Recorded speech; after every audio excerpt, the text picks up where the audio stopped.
फुलन देवी 1981 में अपनी गैंग की मलका बनने के बाद अपनी गैंग के हमरा उस जगह गई जहां ठाकर उसका रेप करते रहे थे।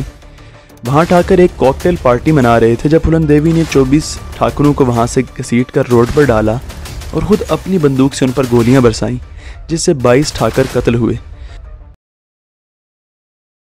एक औरत जिसे गुजरे हुए अरसा हुआ वो चंबल के किस्से कहानियों में, यहाँ तक कि लोक गीतों में अभी भी जिंदा है। वो औरत एक डाकू थी, मगर उस इलाके के लोगों की नज़रों में एक रॉबिन हुड जैसा किरदार थी। निचली जात की इस खातून ने यहाँ के बादशाह कहलाए जाने वाले ठाकरों की हस्ती को चैलेंज किया था।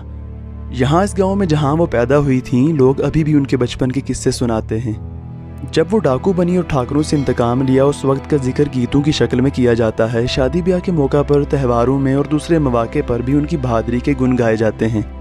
फुलन देवी 1963 में हिंदुस्तान के एक ऐसे घराने में पैदा हुई जिसे निचली जात कहा जाता था। उस वक्त जहां हिंदुस्तान अपने तारीखी इर्तिकाई मराहिल से गुजर रहा था, समाजी तरतीब और ज़ात पात को फोकियत दी जाती थी। औरत उस माशरे में एक इंतहाई मजलूमियत वाली ज़िंदगी जी रही थी। यूँ उस माशरे की निचली ज़ात में फुलन देवी पैदा हुई। उस वक्त शायद कोई नहीं जानता था कि ये छोटी सी बच्ची ज़िल्लत आमेज़ ज़िंदगी और तबकाती निज़ाम के ख़िलाफ़ ऐसी दास्तान रकम करेगी जिसे दुनिया भर में याद रखा जाएगा। फुलन देवी के बाप ने गुर्बत से मजबूर महज एक गाय और एक साइकिल के एवज़ 11 साला फुलन देवी की शादी एक 40 साला लाल पति से कर दी। लाल पति की पहले भी 2 बीवियां थीं जो फुलन देवी से सख्त काम लेती, तशद्दुद करती, और एक दिन फुलन देवी को उसकी सौतनों ने मार मार कर घर से निकाल दिया। जब वो वापस अपने वालिद के घर जा रही थी तो रास्ते में वहाँ के बासर ठाकरों ने फुलन देवी को अगवा कर लिया। वो ठाकर फुलन देवी को 15 दिन तक जिनसी ज़्यादती का निशाना बनाते रहे। एक दिन खुशकिस्मती से उस कमरे का दरवाज़ा खुला रह गया और फुलन देवी वहाँ से भाग निकलने में कामयाब हुई।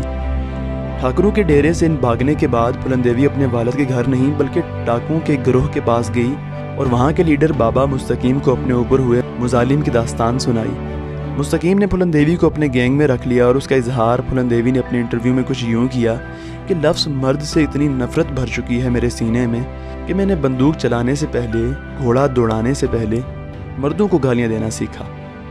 बाबा मुस्तकीम एक पुलिस मुकाबले में मारा गया। उसके बाद विक्रम इस गैंग का लीडर बना। विक्रम वो शख्स था जिसे फुलन देवी मोहब्बत करने लगी थी।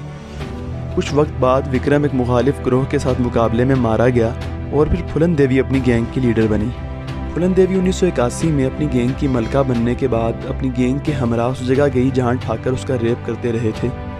वहां ठाकर एक कॉकटेल पार्टी मना रहे थे जब फुलन देवी ने 24 ठाकरों को वहां से घसीट कर रोड पर डाला और खुद अपनी बंदूक से उन पर गोलियां बरसाईं, जिससे 22 ठाकर कत्ल हुए।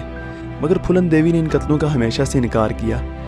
फुलन देवी का रोब और दबदबा इक़्तिदार के ऐवानों तक जा पहुंचा और उस वक्त खुद इंदिरा गांधी ने कहा था कि अगर आप फुलन देवी को गिरफ्तार नहीं कर सकते तो उससे कोई डील ही करवा लें। 1983 में फुलन देवी ने खुद को पुलिस के हवाले किया और 1994 तक वो जेल में रहीं। 1994 में लोकसभा के इलेक्शंस में फुलन देवी ने इलेक्शन जीता और लोकसभा की रुकनीत हासिल कर ली और उसके बाद 2 मरतबा इलेक्शन जीता।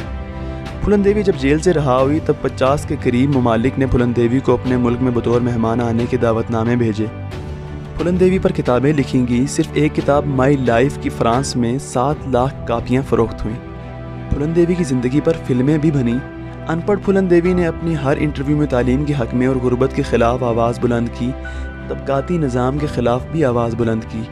बरतानवी सहाफ़ी और मुसन्निफ़ रॉय 1992 में फुलन देवी को मिलने जेल गए, फिर फुलन देवी के ख़ानदान से मिले और फुलन देवी की ज़िंदगी पर एक किताब भी लिखी जिसका नाम द आउटलॉ था। रॉय के मुताबिक फुलन देवी बहुत खुशगवार और मोहब्बत करने वाली खातून थी और हमेशा मुस्कुराकर जिंदा दिली से बात करती। उत्तर प्रदेश में पैदा होने वाली फुलन देवी को 38 साल की उम्र में उस वक्त कत्ल कर दिया गया जब वो अपने घर के सामने अपनी कार से उतर रही थी। फुलन देवी ने यह साबित कर दिया कि अगर औरत उठ खड़ी हो तो समाज बदल कर रख सकती है और यूँ इसके बाद फुलन देवी बहादुरी का इस्तारा बन गई। अगर आपको ये वीडियो पसंद आई हो तो लाइक, शेयर और सब्सक्राइब ज़रूर कीजिएगा।